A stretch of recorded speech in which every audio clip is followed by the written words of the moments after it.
नमो नमो बच्चों, संस्कृत की क्लास में आपका फिर से स्वागत। आज हम कक्षा 10 की बात करेंगे और कक्षा 10 में हमारा पाठ है 5वां पाठ, जननी तुल्य वत्सला। ठीक है, जननी का मतलब होता है जन्म देने वाली, जन्म देने वाली, जन्म देने वाली अर्थात माँ। ठीक है ना भाई। तुल्य वत्सला मतलब होता है, तुल्य अलग शब्द है और वत्सला अलग शब्द है। ठीक है, वत्सल शब्द जो होता है उसका मतलब होता है प्रेम। ठीक है ना, प्यार, ठीक है, लव, ये सारा। और तुल्य मतलब समान। ठीक है ना भाई। तो इसका मतलब क्या हुआ? इसका मतलब ये हुआ कि माँ जो होती है वो समान प्रेम वाली होती है, समान प्रेम वाली माँ होती है। ठीक है ना। तो ये जननी तुल्य वत्सला का मतलब हुआ कि माँ समान प्यार वाली, समान प्रेम भाव रखने वाली होती है, चाहे उनके बच्चे कैसे भी हो। तो उसी पर आधारित ये कहानी, ये कथा तैयार की गई है। इसमें कहा प्रस्तुतो अयम पाठः महर्षि वेदव्यास विरचितस्य ऐतिहासिक ग्रंथस्य महाभारत अंतर्गतस्य वन पर्व इत्यस्य ग्रहीतः। यानी कि देखो इसका क्या डिटेल हुआ कि सबसे पहले ये बात कर रहा है महर्षि वेदव्यास की। महर्षि वेदव्यासः, महर्षि वेदव्यास ने क्या किया? महाभारत लिखी। ये लिख दिया हमने, महाभारत लिखी। और महाभारत में एक पर्व है वन पर्व। ठीक है, महाभारत के वन पर्व से यह कथा जननी तुल्य वत्सला ली गई। जननी तुल्य वत्सला कथा जो है वो ली गई। ठीक है भाई। तो ये बात हमारे समझ में आ चुकी है। इयं कथा सर्वेषु प्राणीषु समदृष्टि भावनां प्रबोधयति। यह कथा जो है वो सभी प्राणियों में समदृष्टि यानी समान दृष्टि रखने वाली भावना को उत्पन्न करती है। कहती है कि हमें सभी प्राणियों में समान दया दृष्टि का भाव रखना चाहिए। अस्याः अभिईप्सितः अर्थो अस्ति। और इस कहानी में यह बहुत ज्यादा गहराई से महसूस किया गया है। और यद समाजे विद्यमानान दुर्बलान प्राणिनः प्रत्यपि मातुः वात्सल्यं प्रकर्षणैव भवति।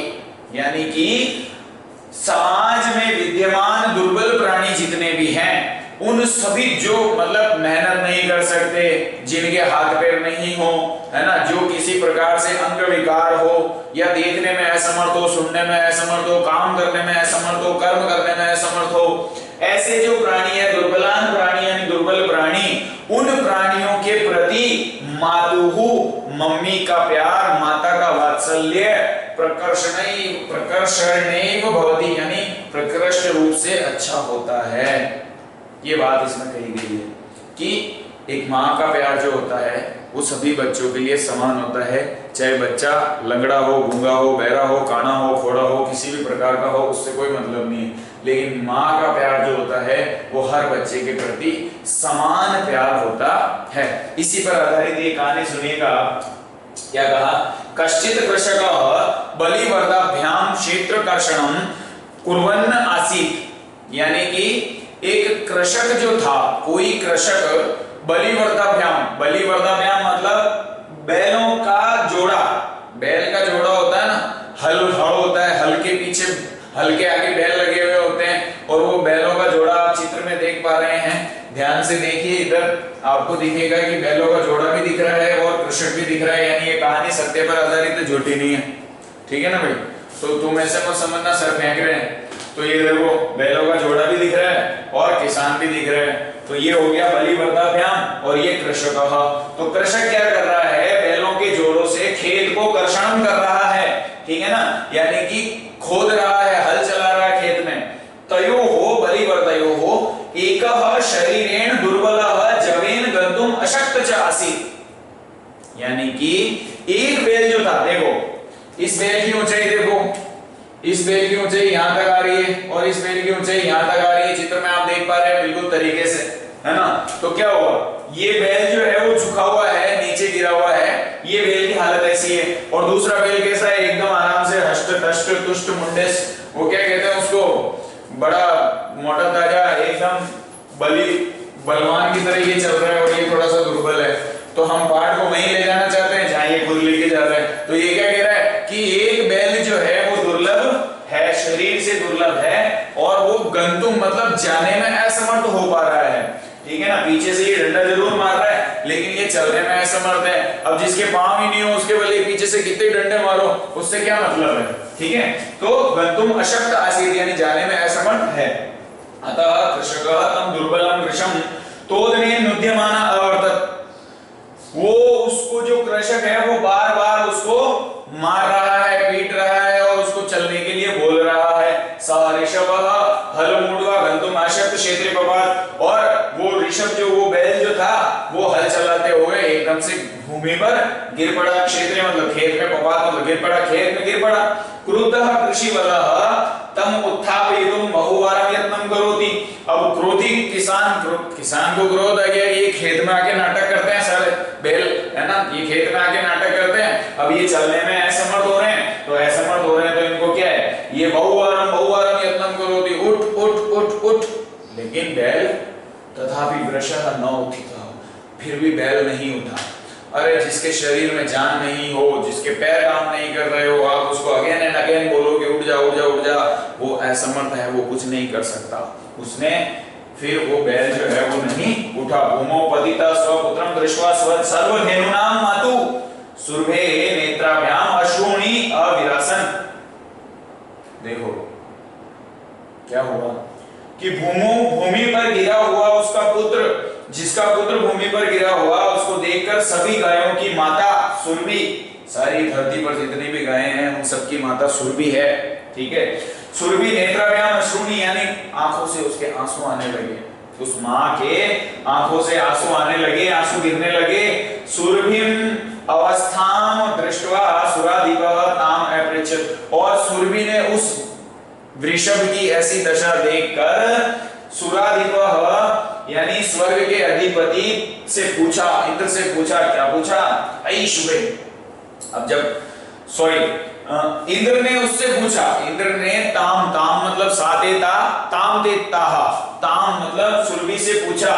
जब वो रो रही थी सुरभि, सभी गायों की माता, जब उस बैल की हालत देख के रो रही थी तो इंद्र ने उससे पूछा कि ऐ शुभे, अरे शुभ लक्षणों वाली, किम एव रोदिशी, क्यों रो रही हो, बताओ, उच्चनाम कहो, इति साच। उसने कहा, क्या कहा, विनिपातो न वह कश्चित दृश्यते त्रिदशाधिपः अहम तु पुत्रम शोचामि तेन रोदिमि कौशिकः।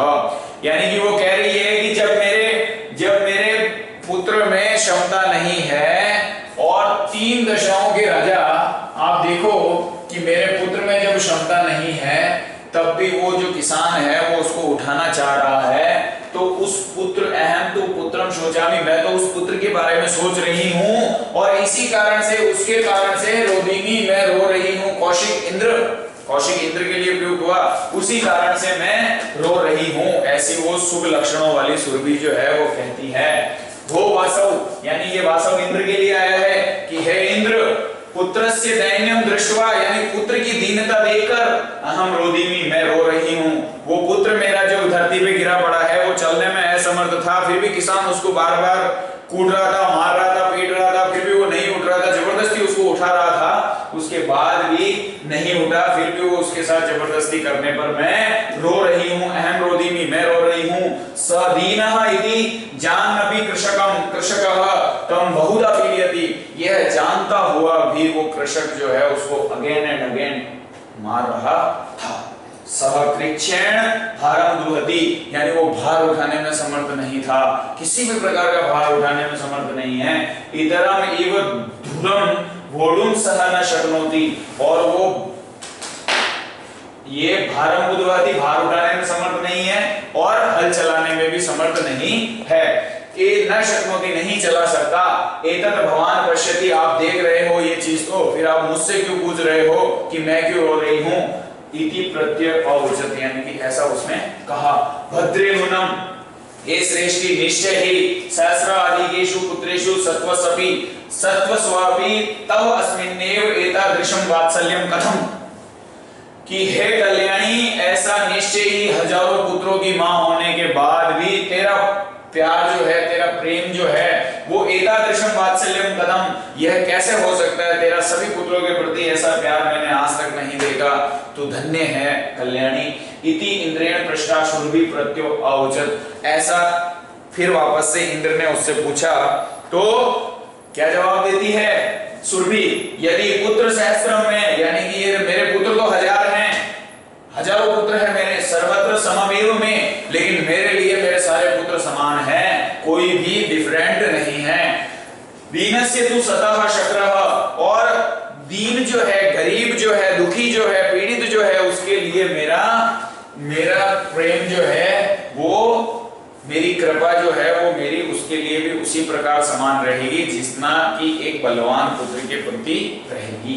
तो बहुन्य अभिपत्यानि में संतिति इति सत्यम, और बहुत सारी संतानों में से भी मेरी संतान सारी की सारी एक समान है। तथा अप्यहम एतस्मिन् पुत्रे विशिष्य आत्मवेदना अनुभवामि, और मैं इस पुत्र के लिए कोई अलग से आत्मवेदना अनुभव नहीं कर रही हूँ। यतो ही अन्यम अन्येभ्यो दुर्बलः, फिर भी वो दुर्लभ है, इसलिए आप ऐसा नहीं कह सकते कि वो दुर्बल है इसलिए तू ज्यादा चिंता कर रही है, मेरा तो सबके प्रति समान प्यार रहता है, ऐसा उसने कहा। सर्वेषु पत्नीषु जननी तुल्य वत्सला एव, सारी संतानों में मेरा प्यार समान है। तथापि दुर्बले सुते मातु अभ्याधिका कृपा सहज एव इति, लेकिन फिर भी मेरा जो प्यार है वो उस दुर्बल प्राणी के लिए आज भी उतना ही है जितना दूसरी संतानों के प्रति है। सुरभि वचनम श्रुत्वा वृषम विस्मितस्य खंडलस्य अपि हृदयं अवर्धत, स च ताम एव अचिंतयत गच्छ वत्से सर्वं भद्रम जायते। इंद्र उसको बोलता है कि हे कल्याणी, है शुभ लक्षणों वाली है सुरभि, तुम जाओ आराम से, बाकी सब मेरे ऊपर छोड़ दो, मैं सब संभाल लूंगा। ये जो तेरा पुत्र जमीन पे गिरा हुआ है अभी थोड़ी देर में उठ के खड़ा हो जाएगा, ठीक है। तो अचिरात एव, बहुत ज्यादा समय नहीं लगा, अति शीघ्र चंडावतेन मैंने बहुत चंडवात होता है तूफान टाइप में वो, और मेघ वर्जयिष्यश्च सह प्रवर्षः, सम जाएगा तो थोड़ी देर में खूब तेज आंधी आने लगी, तूफान आने लगा और मेघ गरजने लगे, और मेघ गरजने के साथ ही बरसात होने लगी। लोकानाम पश्यताम एव सर्वत्र जलोप्लवः, यानी लोग उस जगह पर देखते ही देखते सारी जगह पानी भर गया, अच्छा सा है ना। कृषकः हर्षातिरेकेण कर्षणं विमुखः सन वृषभौ नीत्वा गृहं गतः, और जल्द ही फिर जैसे ही पानी वहां पर भरने लगा वैसे ही बैल जो था वो वहां से खड़ा हो गया, और बैल खड़ा होने के बाद किसान ने उसको बैल को उठा दिया, और उठाने के बाद सीधा नीत्वा गृहं गतः, यानी कि वो घर लेकर उसको चला गया। अपत्येषु च सर्वेषु जननी तुल्य वत्सला, यानी कि सारी संतानों में और सारी माओं में प्यार एक समान रहता है। पुत्र दीन हो चाहे माता